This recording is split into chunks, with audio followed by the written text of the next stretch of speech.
নেমাকি থেকে নাফাকুম যাওয়ার পথে আমরা একটু ট্রেকিং এ আছি।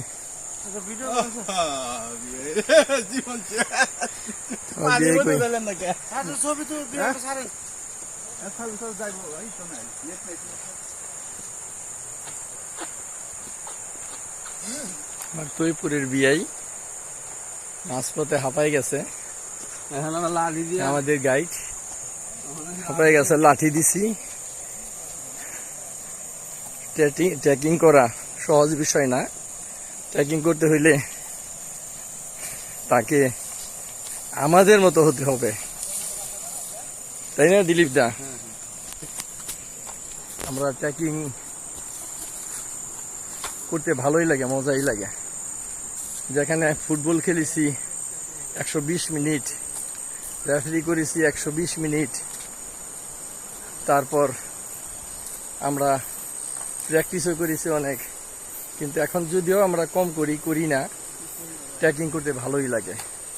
মাই ডিয়ার ভিউস, আমাদের এখানে ছোট ছোট মেয়েরা আসছে, এখানে ওরাও ভালো ট্রেকিং করতে পারে।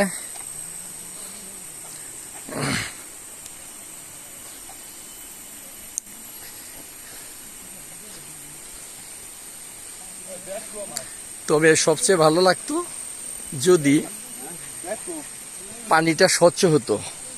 এই পানিটা স্বচ্ছ থাকে,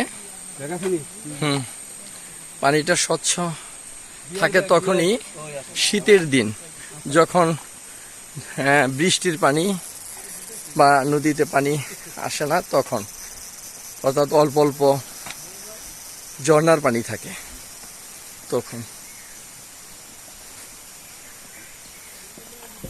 আমার সাথে আমি আছি, আমার সাথে আমার দিলীপ দা আছে পিছনে, আমাদের গাইড, অত্যন্ত সুদক্ষ কারিগর, সুদক্ষ গাইড, অত্যন্ত ভালো এবং খুব ভদ্র দিলীপ দা।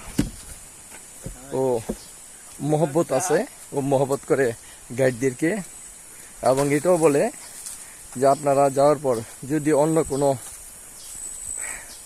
পর্যটক আসে আমার কথা বলবেন, এবং আমি যথেষ্ট বেশি বেশি সেবা দেওয়ার চেষ্টা করব। ঠিক আছে দিলীপ দা? ধন্যবাদ। হ্যাঁ দিলীপ দা ধন্যবাদ দিল সবাইকে।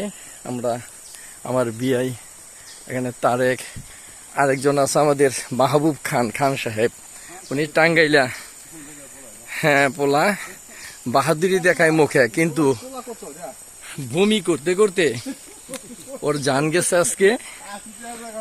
হ্যাঁ, তবে স্বাস্থ্যের ওজন হবে 110 কেজি তো হবেই, কিন্তু যা পাই তাই খাইতে চায়, খাওয়ার জন্য মানা নাই, যার কারণে যা খায় তাই আবার ফেলাই দেয়, বাদুরের মতো ফেলাই দেয়। তবে এখন ভালো একটু ট্রেকিং করতেছে। আমার কফিলুদ্দিন বিআই, উনি বুঝি না টায়ার্ড হইল না এই সবলই রইল, তবে সবলটাই বেশি থাকে, উনি আবার হাঁটতে পছন্দ করে বেশি।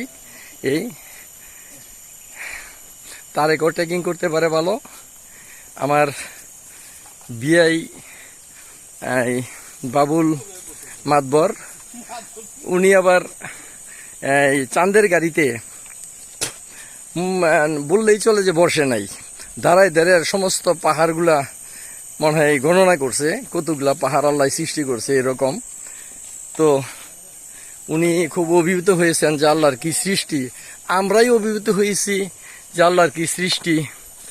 আমরা খুবই এই পাহাড় দেখতে ভালোবাসি, পাহাড় ট্রেকিং করতে ভালোবাসি। এই জন্য আপনারা যারা